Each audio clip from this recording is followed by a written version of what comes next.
Ogni azione che compi torna a te, triplicata. Conosci la legge del 3, nota come il colpo di ritorno in magia?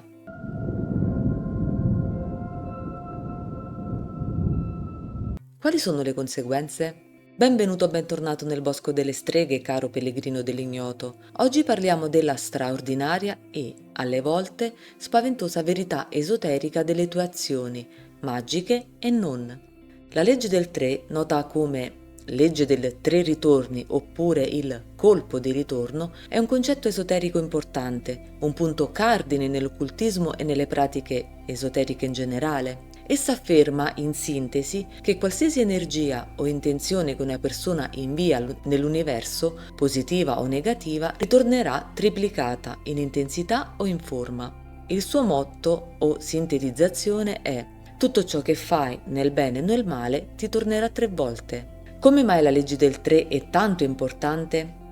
Perché in qualsiasi incantesimo si fa, anche se in bene, ci si deve proteggere dal colpo di ritorno. Sappiate che ogni volta che usate la magia più complessa, non quella bianca o quella verde, ma le altre, andrete a modificare il destino della vostra vittima e, in qualche maniera, modificherete anche il vostro di destino. Ecco come mai le streghe e gli occultisti esperti eseguono dei rituali di protezione che sono chiamati incantesimo per il colpo di ritorno. Praticamente essi riescono a diminuire, non ad annullare del tutto, attenzione, ma a diminuire il ritorno degli influssi inviati, che sono poi triplicati dalle leggi dell'universo. Cos'è la legge del 3? Non è una punizione, ma una conseguenza che fa parte del ciclo della vita, una conseguenza energetica. Secondo questo concetto dobbiamo sottolineare che non si tratta di una punizione divina, ma di una legge dell'universo. In Oriente esso viene chiamato karma, mentre nello studio dell'occulto è semplicemente la legge del 3. Intanto voglio precisare cosa significa il ritorno del 3. Nel fare una cattiva o buona azione, essa tornerà triplicata in 3 volte in forza e intensità, 3 volte in modalità diverse, esempio mentale, emotiva o fisica, 3 forme o fasi della vita, come le 3 fasi della dea, vergine, madre e anziana. Per esempio, eseguiamo una maledizione per far dividere una coppia. Nel corso della nostra vita potremmo poi avere una relazione tossica, quindi quella maledizione ci è tornata triplicata. Oppure possiamo non trovare l'amore e questo ci danneggia mentalmente, fisicamente ed emotivamente, rendendoci più isolati, più soli. Ecco, questo è un altro esempio di triplicità del ritorno del male. Il 3, il numero magico per eccellenza. Nel concetto e studio esoterico ed occulto, il numero 3 è molto significativo. Simboleggia l'equilibrio e la completezza, ad esempio, corpo, mente, spirito o anima.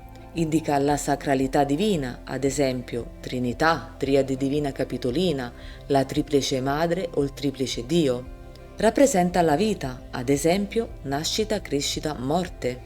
Il 3 indica il tempo, ad esempio, bambino, uomo, vecchio. Simboleggia la forza dell'amore, ad esempio, infatuazione, agnos eros, cioè l'amore puro e casto, ed eros, il se, so o amore passionale. Simbolo della forza dell'odio, ad esempio, invidia, thanatos, cioè la distruzione, misos, odio profondo. In numerologia il 3 è l'armonia o unione perfetta, ma vi spiego il perché. Esso è il risultato dell'unione o della somma di 1, l'inizio, e 2, la dualità. Sommati danno il 3, consapevolezza della dualità, consapevolezza che c'è il bene e il male. Però parlo anche dell'elemento materiale del numero 3. Esso è la somma di 1, che indica l'uomo, e 2, la donna.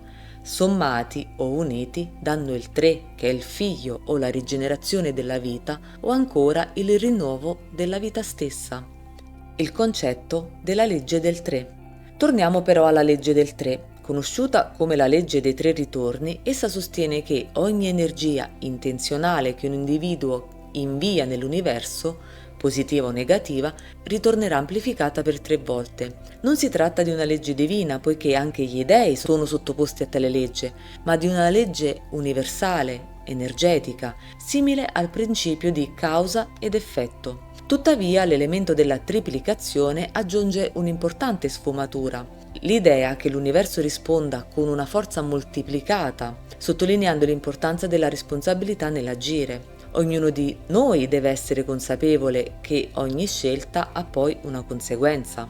Secondo i praticanti occultisti, inviare amore, guarigione o energia positiva porterà a riceverne 3 volte tanto. Allo stesso modo, lanciare maledizioni o pensieri distruttivi attirerà su di sé un triplice contraccolpo. Questo incoraggia a un comportamento etico e consapevole nella magia e nell'esoterismo e in generale nell'occultismo, senza bisogno di autorità religiose esterne. La legge non è sempre interpretata in modo letterale. Per alcuni è una metafora spirituale, per altri un'energia vera, una verità energetica concreta. Il numero 3 nella simbologia esoterica è sacro e rappresenta l'armonia, l'equilibrio, l'unione degli opposti, l'armonia o equilibrio tra corpo, mente e spirito. La legge del 3 dunque funge da bussola, una bussola etica e magica, insegnando che ogni azione genera conseguenze e che l'intenzione ha un potere reale, tangibile. La sua comprensione è essenziale per chiunque voglia addentrarsi nei percorsi spirituali, in quelli occulti ed esoterici e in generale nella conoscenza di qualsiasi tipologia di magia, essendo quindi consapevole e rispettoso. Influssi universali della legge del 3. Per comprendere pienamente la legge del 3 è necessario analizzarla in relazione a forze e leggi universali che governano la vita, le vibrazioni e l'interconnessione tra gli esseri viventi e il cosmo. Apro una parentesi. Quando in esoterismo si parla di cosmo, non pensiamo solo al mondo materiale, cioè all'universo con le stelle e vari astri.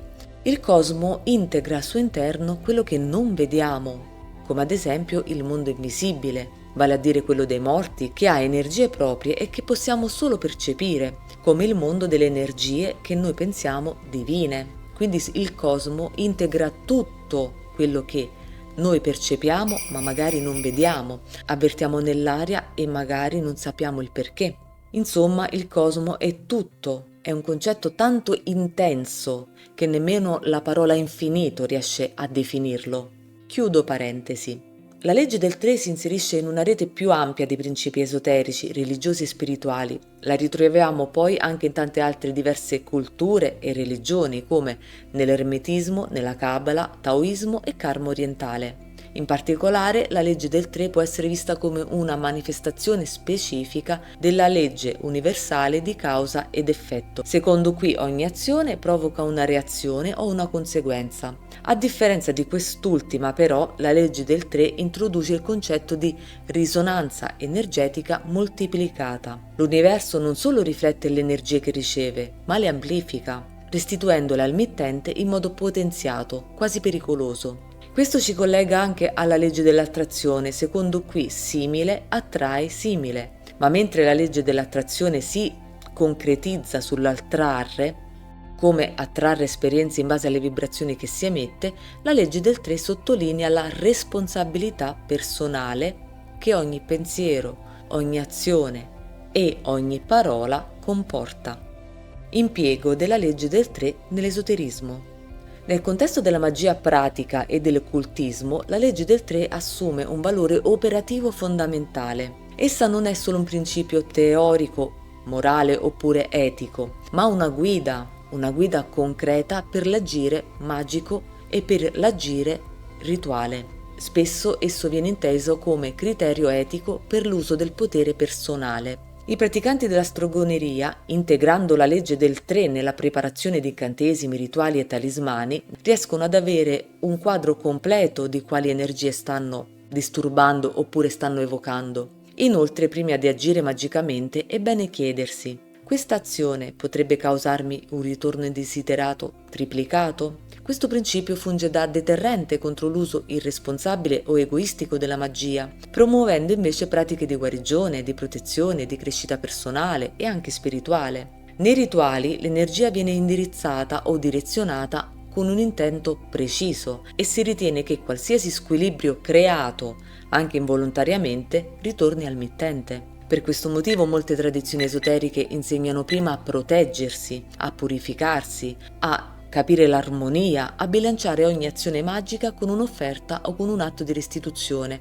Essa avviene perché il colpo di ritorno triplicato verrà assorbito dall'offerta. Praticamente nei rituali antichi si usava un idolo o una bambolina che stava a simboleggiare la vittima del nostro incantesimo, ma in realtà essa era anche una sorta di trappola, perché prima o poi sarebbe ritornato il male che avevamo fatto e quest'ultimo avrebbe colpito interamente l'idolo, in modo che noi ci potevamo proteggere dal colpo di ritorno. Nell'occultismo sappiate che tanti rituali che partono dalla magia rossa fino a quella nera richiedono sempre un'offerta o un idolo. Anche nella magia cerimoniale, dove l'energia è manipolata attraverso simboli, sigilli, invocazioni ed evocazioni, la legge del 3 può essere vista come una forma di controllo cosmico. L'operatore magico, la strega, consapevole delle forze che richiama, sa di dover affrontare le conseguenze delle sue azioni prima o poi. Non importa quanto siano nascoste o sottili, ma si sa che c'è il colpo di ritorno. Chi invece pratica magia nera o malefica sceglie consapevolmente di ignorare o di sfidare la legge del 3, ma questo viene considerato estremamente pericoloso anche dagli stessi occultisti esperti, poiché il ritorno dell'energia malefica può colpire in forme imprevedibili e su tempi lunghi, e il problema è che non colpisce solo noi, ma anche chi amiamo o i nostri cari. Nel complesso, l'impiego della legge del 3 nella magia invita a una magia etica, consapevole e in sintonia con l'universo. L'operatore magico, cioè la strega o il mago, non è un dominatore delle forze occulte, ma un canale responsabile che coopera con esse, cioè con queste energie, nel rispetto dell'equilibrio cosmico. Colpo di ritorno e dogma esoterico. Almeno una volta nella vita ti sarà capitato di sentirne parlare di questo colpo di ritorno, specialmente se sei un cultore esoterico o un semplice simpatizzante. Il colpo di ritorno è una base fondamentale e primaria della pratica della magia, un dogma esoterico. La legge del 3, nota appunto come colpo di ritorno, è un qualcosa da cui dobbiamo proteggerci con rituali specifici. Tanto per completare questo discorso su tale legge, vediamo che esso è presente anche nel Vangelo delle streghe ed è utile ai nuovi iniziati. Vi leggo il passo più importante che può riassumere questo dogma. Ogni cosa che si fa torna indietro 3 volte nel bene e 3 volte nel male. Se si fa il bene si riceverà 3 volte bene, se si fa il male si riceverà 3 volte il male. Non bisogna però fare del bene nell'attesa della ricompensa. Va detto che si tratta di una legge riservata e rispettata dalle streghe in concomitanza con le operazioni magiche che si vanno a eseguire, essendo anche questo un monito, cioè un rimprovero, per chi cerca di rompere gli equilibri con operazioni magiche che appunto danneggino gli altri in modo anche grave. Negare tale legge vuol dire attuare procedimenti magici che scatenano una reazione sulle vite altrui. Di qui si ignora il pagamento richiesto da entità, demoni e dal ciclo naturale che si è interrotto. Questo per dire che se siete nuovi iniziati o simpatizzanti dell'esoterismo, dovete valutare e fare dei passi per arrivare ad essere streghe esperte. La strega verde, naturale o bianca, è il primo passo e alle volte esse sono talmente potenti da superare la conoscenza che può avere invece una strega oscura. Hai mai sperimentato sulla tua pelle gli effetti della legge del 3? Dimmelo nei commenti, condividi con noi la tua esperienza. In che modo pensi che una tua azione ti sia tornata amplificata nella tua vita? Quando agisci nel quotidiano o in ambito spirituale, ti fermi mai a riflettere sulle conseguenze di quello che fai? Fammelo sapere. Terminiamo qui il video di oggi. Lascia un like se il video ti è piaciuto e iscriviti al canale per rimanere aggiornato. Un saluto dal Bosco delle Streghe.